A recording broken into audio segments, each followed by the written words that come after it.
Okay, I think we're gonna start. So I don't even know where to start. So today we're going to do a Instagram live with Natalie. But before we get started, hi Natalie! Oh, you're already here. You're one of the first actually. So I'm just going to introduce what we're doing today. So, you know what? I'll invite you now, Natalie, and then I'll introduce you and everything so we can get more people in. I hope you can hear me.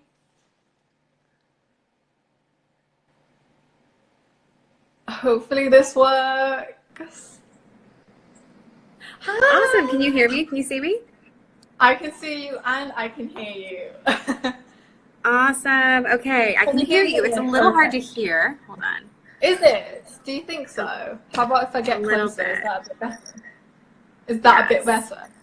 Okay. So I'm just going to introduce what we're doing today. So I'm interviewing Natalie today for a Inspiring Figures column. So Inspiring Figures is a monthly column on my blog post, my blog Pauline.com, and it's a column where I chat with people around the world who motivate and inspire me daily. The people you should really know about. And so when I first started this column, it was initially just a blog column. So I used to just go out and ask people some questions, and then they'd send me back some questions, some answers to my questions. And it was great and everything, but I wanted to talk more like, you know, when you go to a coffee shop with a new person and then you meet up and you talk and you have that like instant connection. I sort of wanted that, but like on Instagram.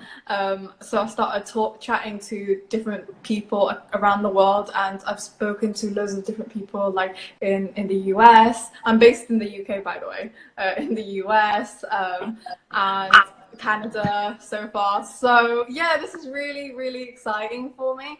So today I'm going to be talking to Natalie. So Natalie is the founder of Rising Tide Society, which is a network with over 75,000 creative entrepreneurs. I just pulled this straight from your Wikipedia.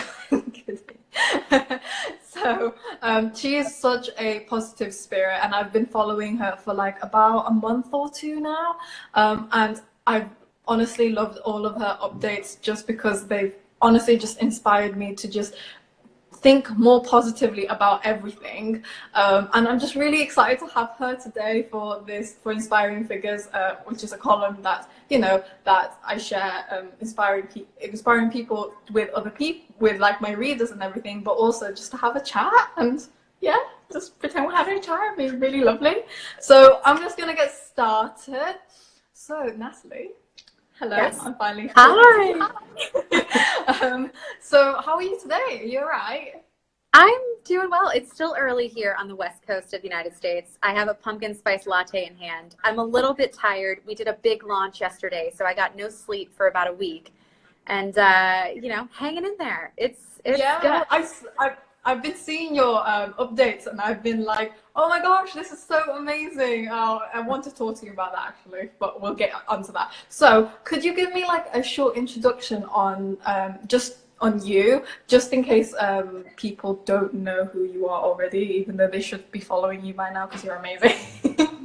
Thank you. Yeah, absolutely. So I actually started as a wedding photographer. I photographed weddings full-time for 8 years on the East Coast of the United States.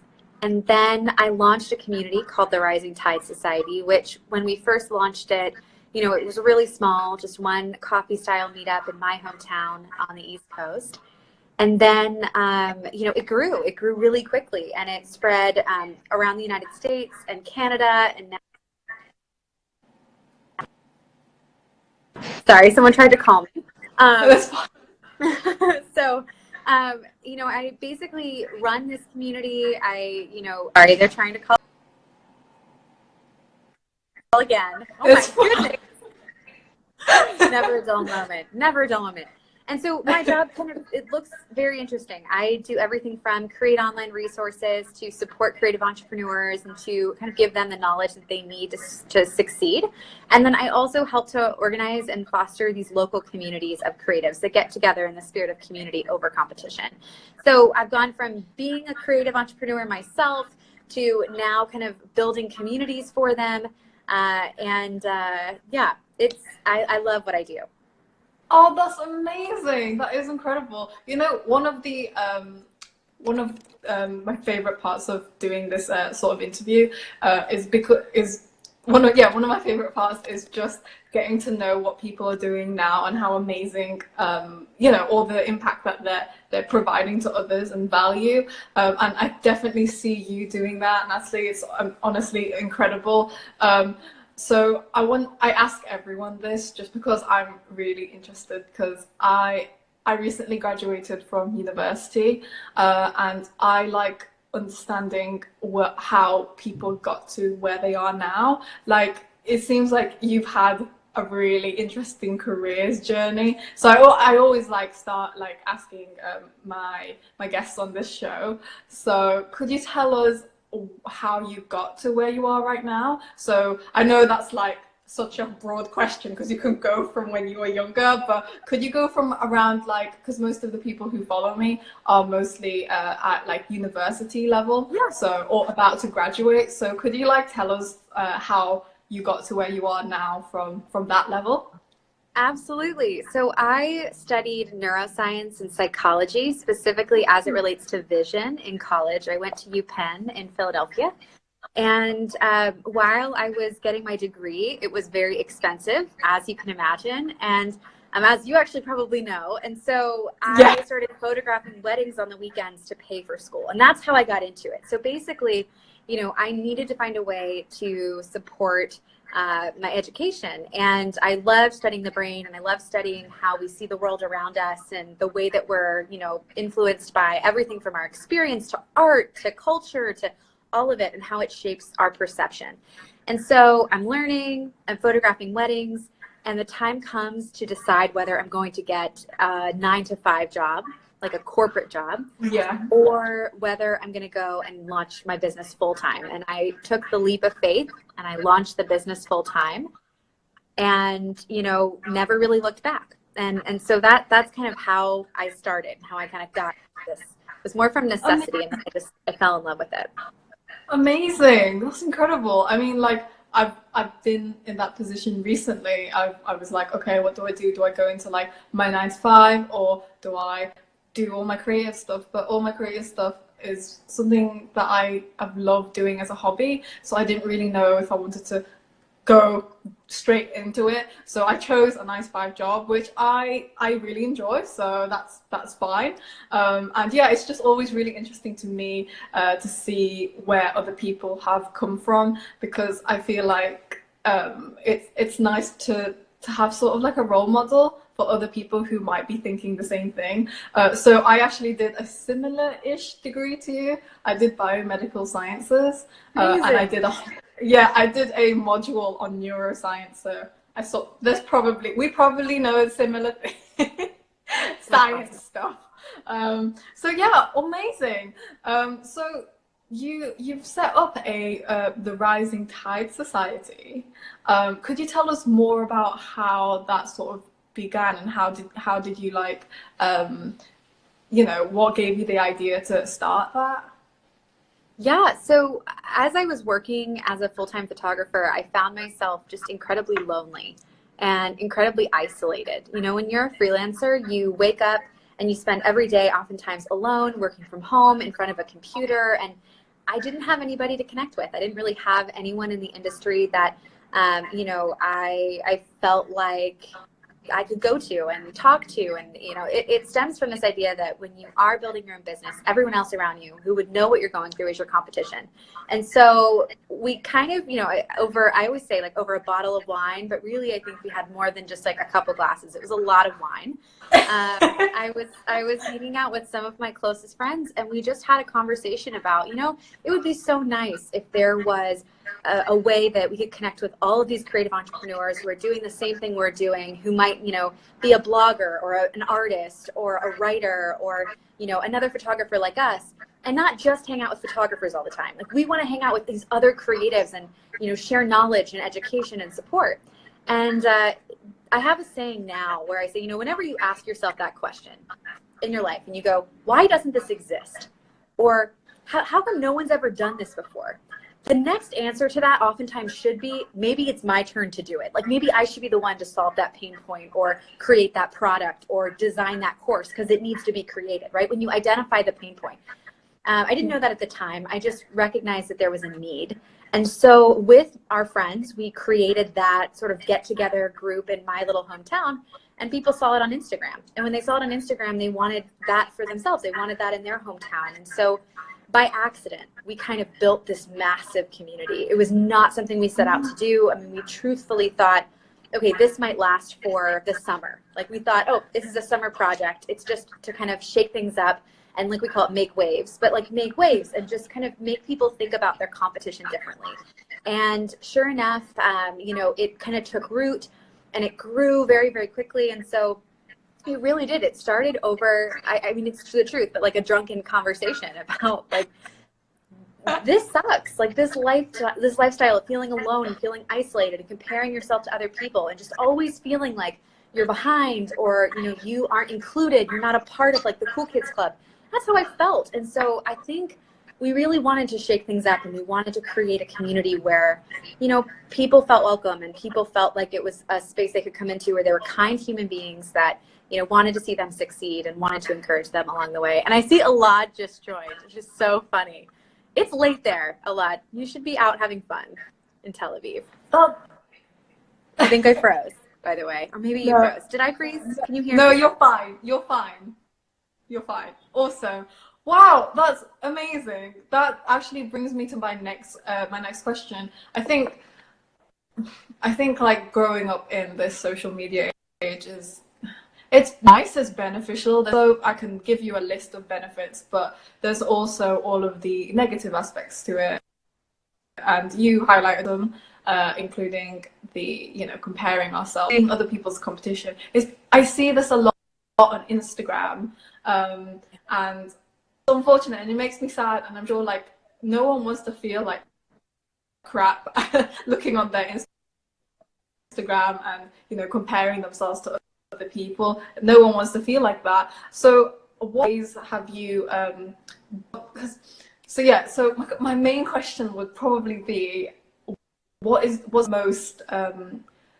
have you tried to do to encourage more of the community rather than the competition within your community, if that makes sense? So like, what are the like actions that you've done or things that you've made sure happens to make sure that people are more like, we're all friends here, we're not like against each other? Yeah. So I think the first thing to point out is that not everyone's going to share that mentality, and not everybody wants that. So there are going to be people in business that want nothing to do with this idea, the idea of community over competition. It isn't for them, and that's okay. So the first thing is recognizing that it's not for everybody, right? And understanding that we're a community that believes in this. So if you do believe in that, come join us. You are totally welcome. But if you're someone that wants to kind of push others down to succeed, and you believe that like you have to do that in order to thrive, it's just not the place for you. So that's the first thing, is establishing those boundaries and understanding that we need to protect that mindset and protect the people that want to foster it. That's the first thing. The second thing we do, though, is get people together in person. There is something really powerful about getting people out from behind their computer or behind their Instagram account to sit down one-on-one with other human beings and just have a conversation.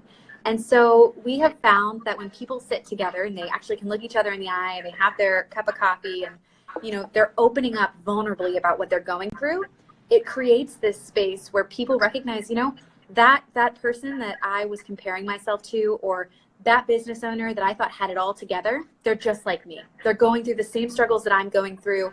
They're doing the very best they can to build a thriving business.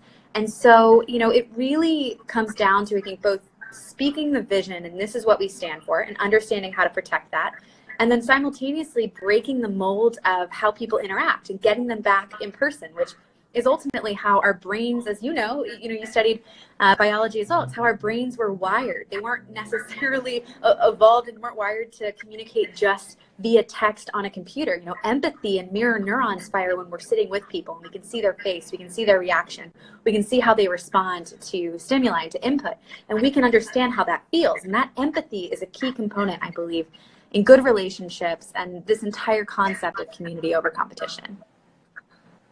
That's amazing. That is definitely wow. I'm blown away. I love how you mention neurons there. I think we've grown up into this sort of well, I know that I'm still quite young, but I know we've grown up to this in this age where we are behind our phones, we are behind our computers, and it is often easier just to be mean to another person or to feel more negative feelings towards them, because at the end of the day, there's just the screen behind in front of you and you can't really connect with them. Exactly what you said. And yeah, that's amazing that you've managed to foster a community that brings people together, that connects people in real life, online as well, but also in real life. And I think that's one of the main reasons I've really enjoyed following you. It's honestly a constant reminder for me and for other people, I'm sure, that it's not about competing against this person who's just posted the photo. It's more about encouraging them to encourage yourself, and we all grow together. So yeah, that's amazing. So I've seen on your Instagram quite a lot. Especially recently, you've been talking a lot about gratitude, and gratitude is something that I love.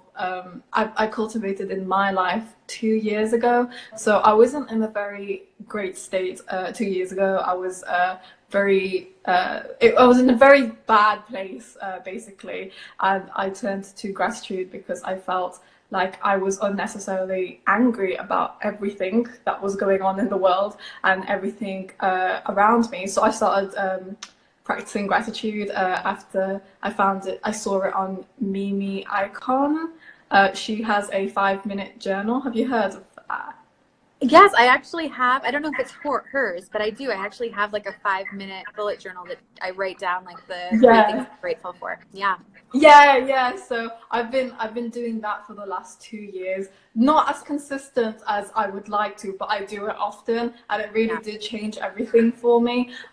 So how have you cultivated gratitude into your life, and have you got any sort of advice for people who are starting to think of just implementing gratitude into their life because of the positive impact that it has? Yeah. So, look, everything that I have gone through over my lifetime, I try to find some way to either look at it from a positive perspective, or when I can't do that, and when I'm really feeling stuck, I try to focus on the things in my life that I am grateful for, that I have, that I'm thankful for. So this, looks like, for example, last fall I had brain surgery to remove a benign brain tumor, and I was terrified. I, was so afraid of all the what ifs and what could happen and what could unfold. And, I had to kind of I describe it like grounding myself, but grounding myself on a foundation that was stronger than my anxieties and was stronger than my fears and was, more, I don't know, just rooted in something that I could look forward to and have hope in, right? And so for me, it in those moments where it's really tough, and you describe going through a dark time, I think all of us go through really challenging seasons in our lives at one point or another. It may literally look like speaking out the truth and writing it down. And so sometimes what I'll do, yes, everyone's heard of writing your 3 things you're grateful for. And I do that. I really try to make that part of a daily or even weekly routine when life gets crazy. But another thing people don't talk about that I do, that I think is really important, is taking a piece of paper, drawing a line down the center. On one side, writing down the lies that you're telling yourself or the fears that you're experiencing. So this might be something like, I'm afraid that I could die in brain surgery. Writing it down, right? And then on the other side of that, it's writing down a truth or an affirmation or a statement of gratitude, and saying that I'm grateful that in this challenging season, I am surrounded by friends and family that love me. And I work at an amazing company where, you know, my colleagues are for the fact that I have the best surgeons in the world. Like it's taking that fear and it's balancing it with what is true. And it's balancing it with what you're grateful for. And I think that we often don't do that exercise. And that's an extreme example, but you could apply it like this. I am not enough.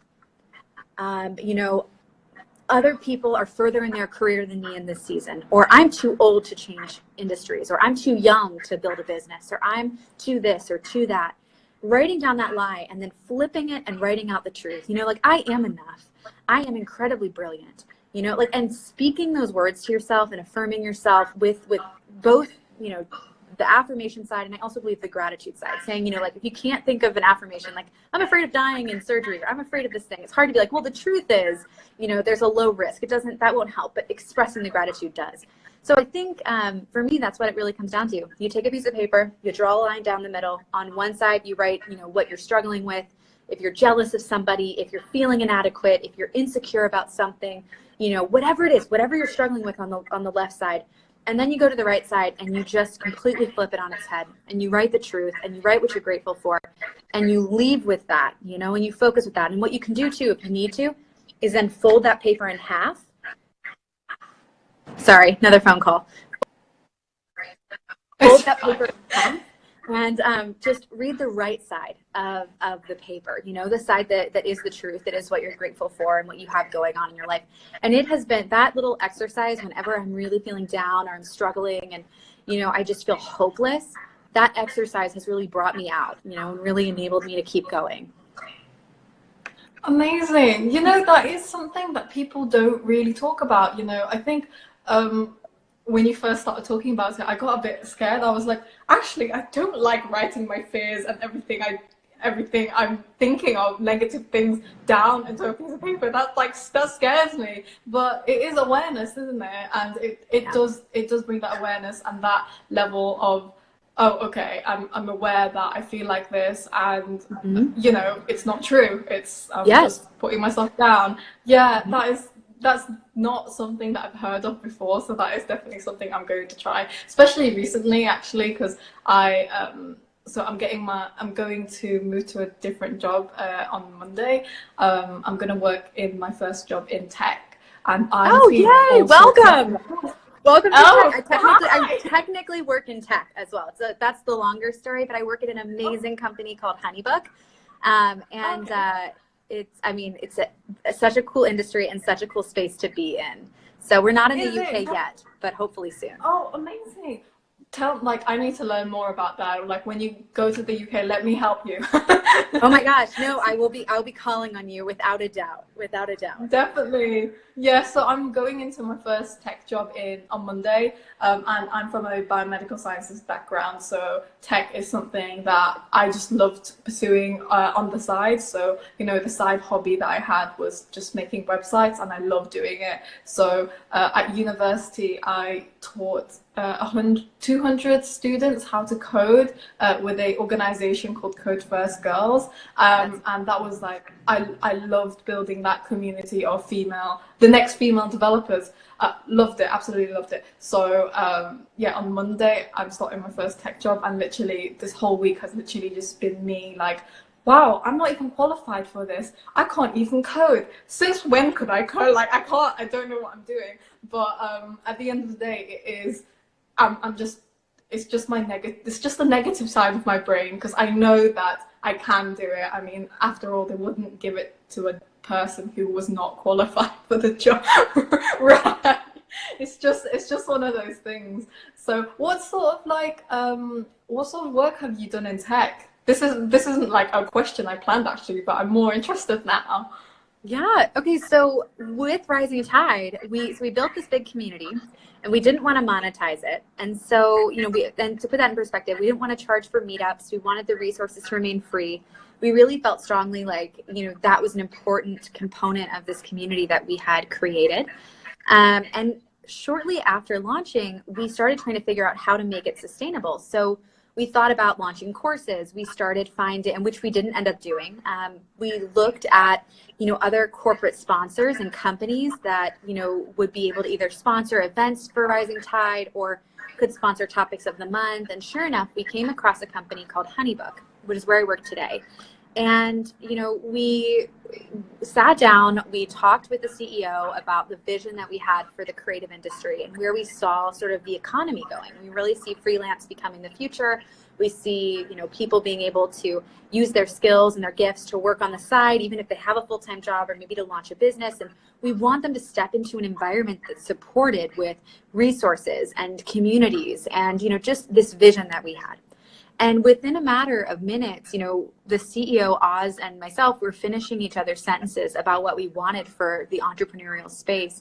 We realized in that moment that we needed to partner in one way or another. And so the long story short is essentially that Honeybook acquired Rising Tide Society and, took me on as a full-time employee to be able to lead this community and to work on the tech side of creating a product that helps small business owners to manage their business better. So the vision for Honeybook is, to help creatives, to empower them to rise together doing what they love, to take everything from contracts, to invoicing, payments, workflows, client collaboration, and communication, and streamline it in a tech product so that people have more time, right? And they can spend that time with the people that they love or doing the craft that they care about and not, sending payment reminders, right?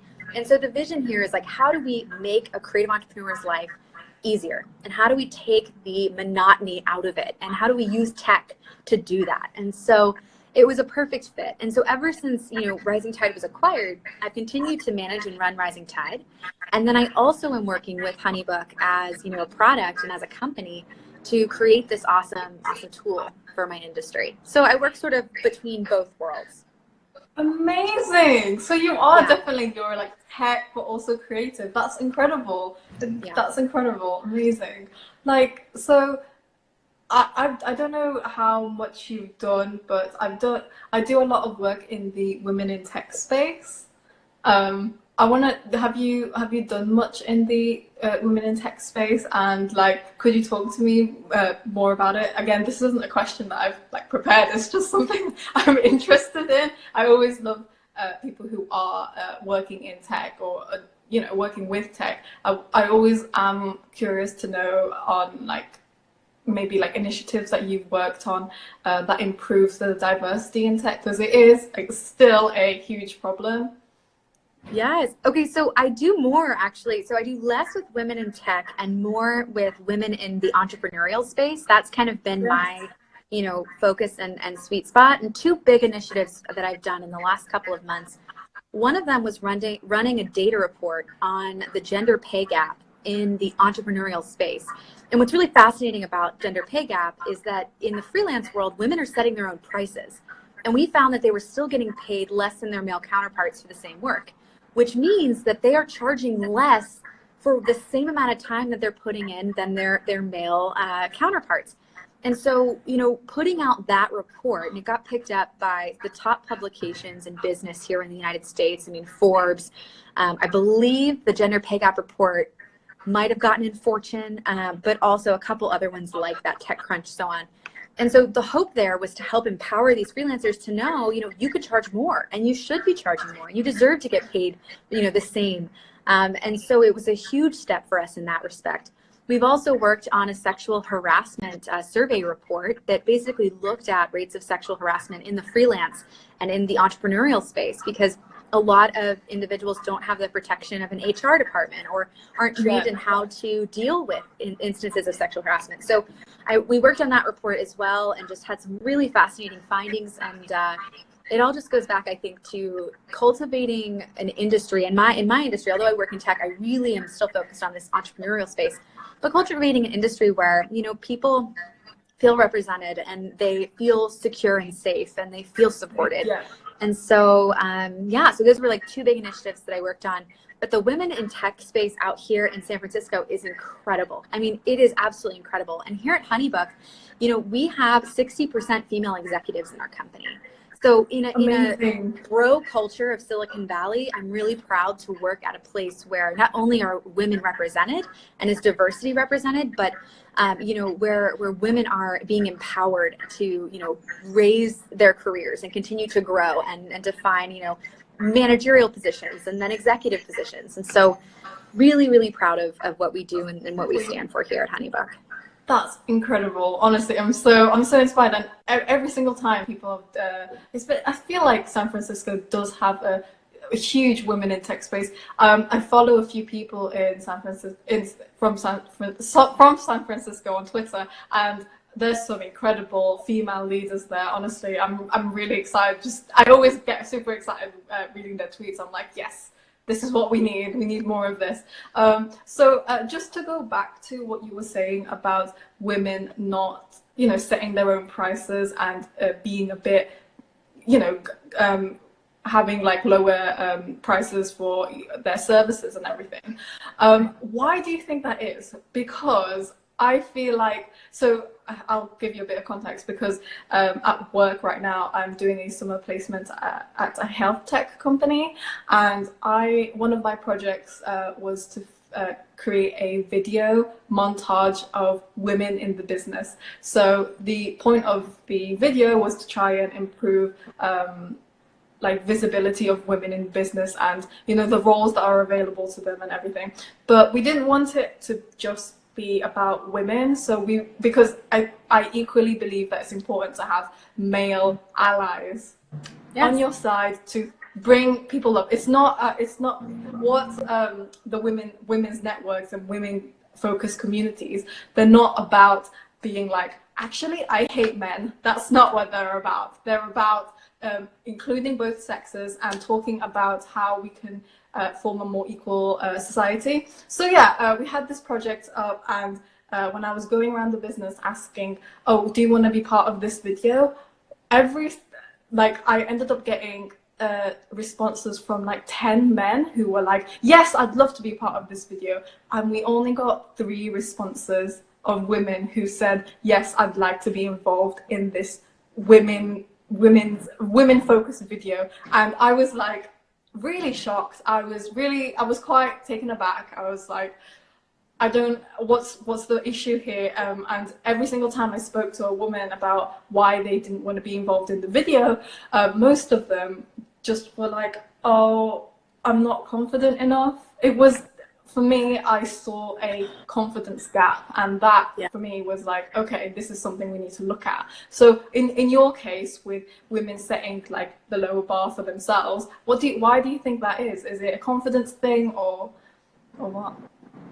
Yeah, no, I mean, I think confidence is a huge part of it. I think that there are also some societal frameworks that when you are raised from a young age, as a woman, things are said, things are clued in, and you pick up on certain cues of how you're supposed to behave and how you're supposed to act. And I think that when you become an adult and you're in the business world, things like, for example, aggression. Like as a child, it's okay, or it's seen as societally okay for a boy to be aggressive and to, go after what he wants. And whereas for a girl, it's like, okay, gosh, if a girl hits another girl, it's a big deal, right? Whereas opposed to a boy, we act differently societally about that behavior. And I think that is with children, we don't really think about it from the context of how does this influence people as an adult, but I think that those sorts of cues also play into how you feel about pricing yourself and how you feel about going after and chasing your dreams or negotiating for more pay or, pushing back in a sales role. And it's not a behavior that can't be unlearned. It's not something that can't be changed and can't be evolved, or you can't be empowered to feel or look differently at a situation. But I do worry that, it influences that initial way that some women approach what they charge for their craft or for their job or as a freelancer for the work that they're doing.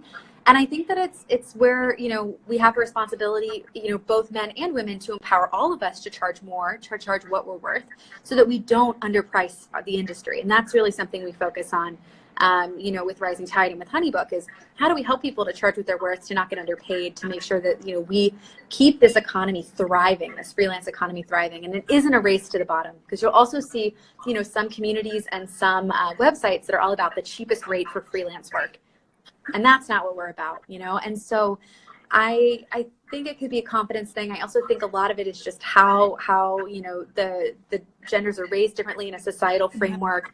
I think that, you know, a lot of that though is shifting. I think a lot of that is changing. I think we've got a long way to go, but I mean, I've been blown away by, you know, the male allies that we've had when we launched those reports, and the men that were like, this is fantastic that this info is getting out there. Like, yes, this is great. Or, you know, I never realized this was a problem. How can I be more supportive? How can I be an ally?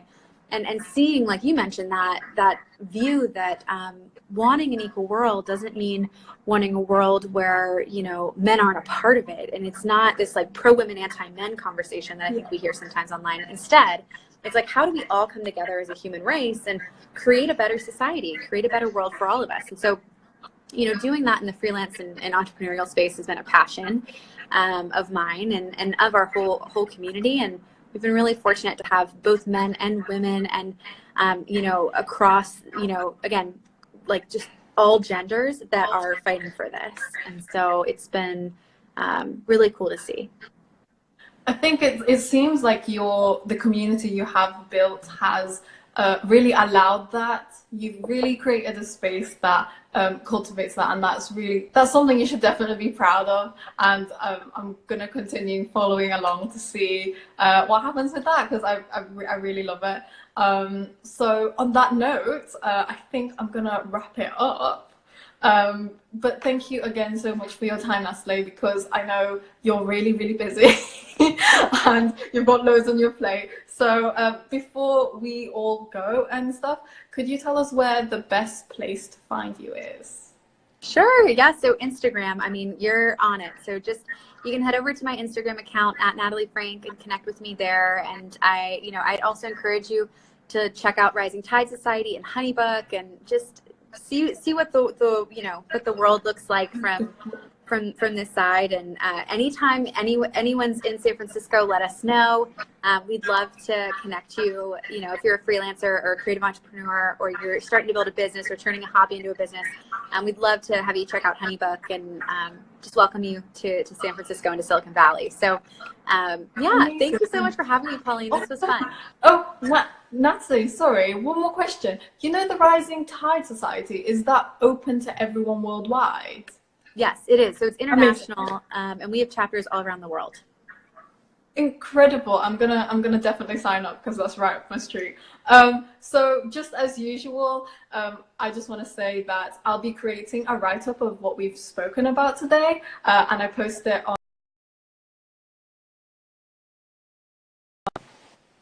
So sorry about that. I got a call.